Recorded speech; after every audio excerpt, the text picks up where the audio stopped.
اعوذ باللہ من الشیطان الرجیم بسم اللہ الرحمن الرحیم نصوص امامت میں شیعہ شناسی میں ہماری بحث چل رہی ہے نصوص امامت کی، اور نصوص امامت میں ہم آئے ولایت، آئے بلغ، آئے کمال اور حدیث غدیر، اور کل ہم نے پڑھی تھی حدیث کون سی منزلت، اور آج ہم پڑھیں گے حدیث الدار۔ اور ان سب سے ہماری کوشش کیا ہے کہ مولا کائنات علیہ الصلوۃ والسلام کی امامت و خلافت و وصایت پر دلیل قائم کریں کہ کس طرح سے یہ آیات اور یہ احادیث خلافت مولا متقیان علی بن ابی طالب علیہ الصلوۃ والسلام پر دلالت کرتی ہے۔ کہہ رہے ہیں حضرت علی علیہ السلام کی بلا فصل امامت پر ایک نص حدیث یوم الدار بھی ہے۔ اس حدیث کی تشریح آغاز تشیع کی تاریخ سے متعلق فصل میں گزر چکی ہے، گزری ہے نا جی۔ اس حدیث کی تشریح آغاز تشیع کی تاریخ سے متعلق فصل میں گزر چکی ہے، لہذا یہاں تکرار کی ضرورت نہیں ہے، یہی ختم کرتی، یعنی جو بات وہاں ہے وہیں پہ ہے۔ اس کا بھی اعتراض اس پہ بھی وہی تھا نا کہ اس کا راوی فلاں ہے جو ضعیف ہے، صحیح ہے، پھر اس کی ہم نے رد پیش کی تھی۔ اب آ جائیے مولانا، کہہ رہے ہیں 12 خلفاء سے متعلق احادیث، وہ حدیث کہ جس میں رسول اسلام صلی اللہ علیہ وآلہ وسلم نے اپنے 12 خلیفہ ہونے کا اعلان کیا ہے، صحیح ہے۔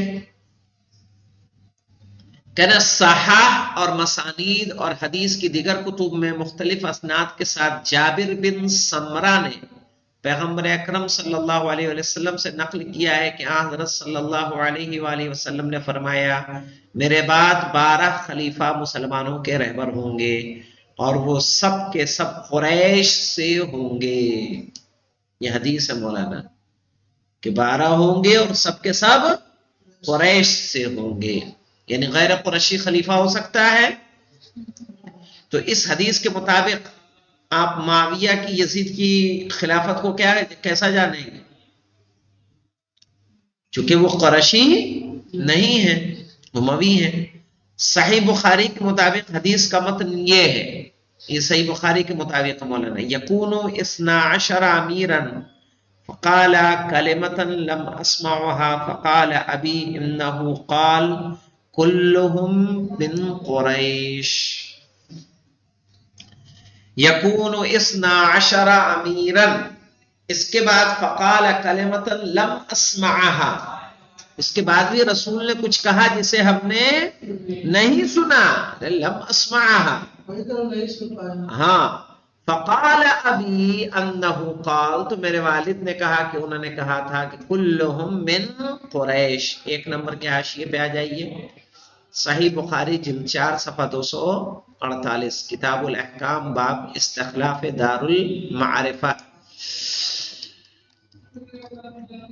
12 امیر ہوں گے، اس کے بعد پیغمبر صلی اللہ علیہ وسلم نے کچھ فرمایا جسے میں نہ سن سکا، تو میرے والد کہتے ہیں کہ پیغمبر اکرم صلی اللہ علیہ وسلم نے فرمایا وہ سب کے سب قریش سے ہوں گے۔ صحیح مسلم میں مندرجہ ذیل عبارتیں نقل ہوئی ہیں، ان هذا الامر لا ينقضي حتى يمضي فيهم 12 خلیفة كلهم من قریش، کہ یہ امر ختم نہیں ہوگا یہاں تک کہ 12 خلیفہ ہو جائیں جو سب کے سب کس سے ہوں گے؟ قریش سے ہوں گے۔ یہ امر سے مراد کیا ہے مولانا؟ یہ دنیا ختم ہونے والی نہیں ہے جب تک کہ 12 خلیفہ نہ ہوں، اور سب کے سب کس سے ہوں گے؟ قریش سے ہوں گے۔ کہہ رہے ہیں لا یزال امر الناس ماضیا ما ولاهم 12 رجلا كلهم من قریش، لا یزال امر الناس، لوگوں کا امر جاری رہے گا، ان کے کام ہوتے رہیں گے، جب تک 12 افراد کی سرپرستی باقی ہے جو سب کے سب قریش سے ہیں. لا یزال الاسلام عزیزا، یہ ساری عبارتیں صحیح مسلم میں ہیں مولانا. لا يزال الاسلام عزیزا الى 12 خلیفتا كلهم من قریش. اسلام صاحب عزت رہے گا جب تک 12 خلیفہ پورے نہ ہو جائیں جو سب کے سب قریش سے ہوں گے. لا يزال هذا الامر عزیزا الى 12 خلیفتا كلهم من قریش. لا يزال هذا الدين عزيزا، یعنی یہ دین عزیز رہے گا. منيعا الى 12 خلیفتا كلهم من قریش.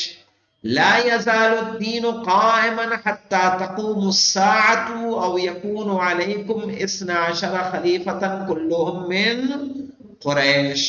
2 نمبر کے حاشیے پہ آئیے. سب حدیثیں کہاں موجود ہیں مولانا جتنی نقل ہوئی ہیں؟ صحیح مسلم جلد 3 کتاب الامارہ باب اول صفحہ 451 تا 453. کہہ رہے جابر بن سمرہ سے منقول مختلف عبارتوں میں غور کرنے سے یہ نتائج نکلتے ہیں کہ ان عبارتوں سے واضح ہے کہ 12 خلیفہ قیامت تک موجود رہیں گے، اور یہ چیز اہل بیت علیہ السلام کے 12 اماموں کے علاوہ کسی اور پر منطبق نہیں ہوتی. ہے کوئی کہ جو دعویٰ کرتا ہو کہ ہمارے 12 رہبر ہیں؟ کوئی نہیں بھائی. کوئی 4 کا ماننے والا ہے، کوئی 3 کا ماننے والا ہے، اور کچھ لوگ 20 21 کے ماننے والے ہیں. اس بات کے پیش نظر کے تاریخ اسلام کے ظاہری خلفاء سب قریش میں سے نہیں تھے. ظاہر ہے بنی عباس کو دیکھ لیں، بنی امیہ کو دیکھ لیں، کہاں قریش میں سے تھے. لہٰذا اس حدیث میں خلافت کا مقصود شرعی امامت ہے نہ کہ ظاہری امامت اور غلبہ.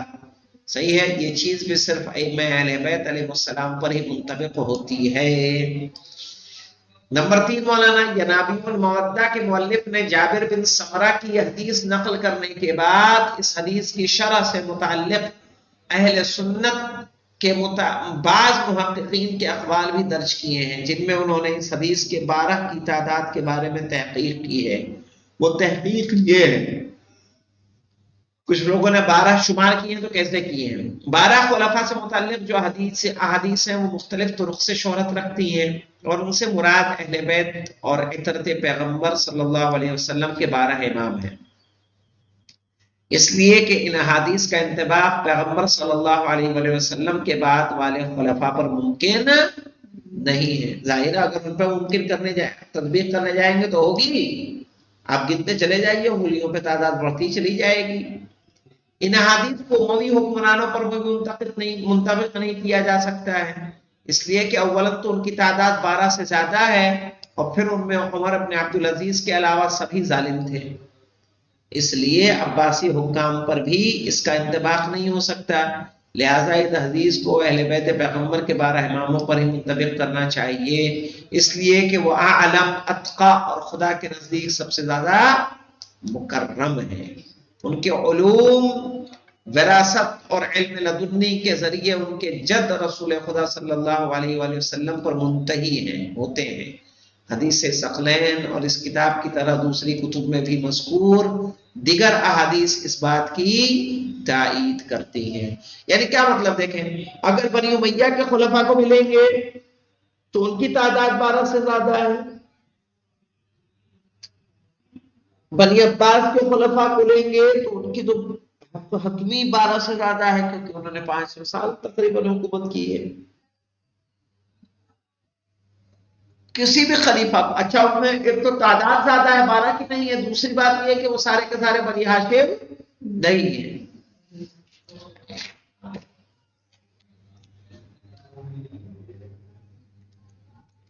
چوتھی بات دیکھیے مولانا، فضل بن روز بہان اشری نے اس بات کی جانب اشارہ کرنے کے بعد یہ کہ 12 خلفاء سے متعلق احادیث سند کے اعتبار سے صحیح اور درست ہے. کہا ہے کہ ان احادیث کا اہل بیت علیہ السلام کے 12 اماموں پر علم و معرفت، حجت الہی کی وضاحت، منصب نبوت کی ذمہ داریوں کی ادائیگی کی تکمیل ادائیگی یعنی تکمیل دین کی تشریح اور لوگوں کی ہدایت کے لحاظ سے خلافت کے عنوان کا انطباق تو قابل قبول ہے، لیکن امامت عمومی زعامت و قیادت کے عنوان سے قابل قبول نہیں ہے۔ اللہ اکبر، کیا کہہ دیا اس نے کہ خلافت کا انطباق تو قابل قبول ہے لیکن امامت اور عمومی زعامت و قیادت وہ قابل قبول نہیں۔ کہا وہ 12 خلیفہ ہیں، مان رہے ہیں، لیکن یہ خلافت کیسی کہ لوگوں پر حاکم ہو، وہ قابل قبول نہیں، اس لیے کہ ان میں سے فقط 2 اماموں کو ہی ایسی امامت بالفعل حاصل ہوئی۔ کس کو بولا؟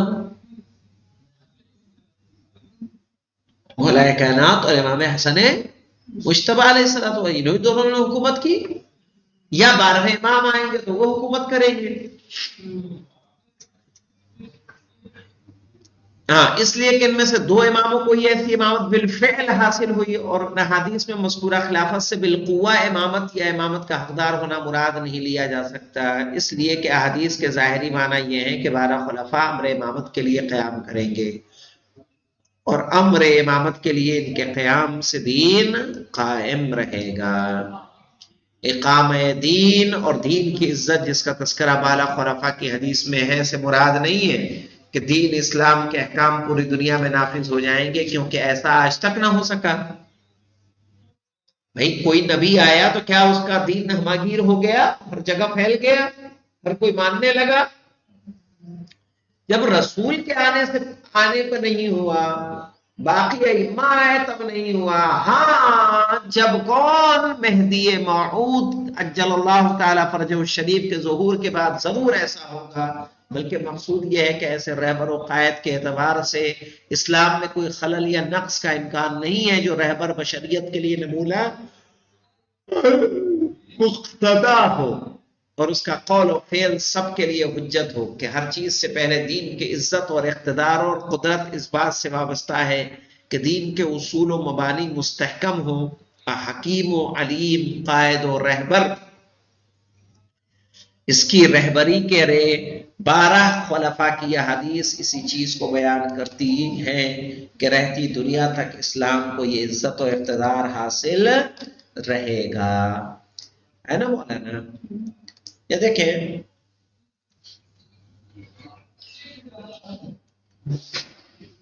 چونکہ حکومت جن کو بھی کرنی ہے، وعلیکم السلام، وہ سب کے سب حکومت کر چکے ہوں۔ 5ویں امام کی حدیث کہتی ہے کہ جب امام زمانہ مہدی موعود کی حکومت ہوگی تو ان کے طرز عمل کو دیکھ کر کوئی ایک ایسا نہیں ہوگا جو کہہ سکے کہ اگر ہمیں حکومت ملتی تو ہم بھی ایسا کرتے۔ جن کے نصیب میں حکومت ہوگی سب کر چکے ہوں گے۔ فرماتے ہیں والعاقبۃ للمتقین سے مراد بھی یہی ہے۔ امام کی حکومت کیا ہوگی؟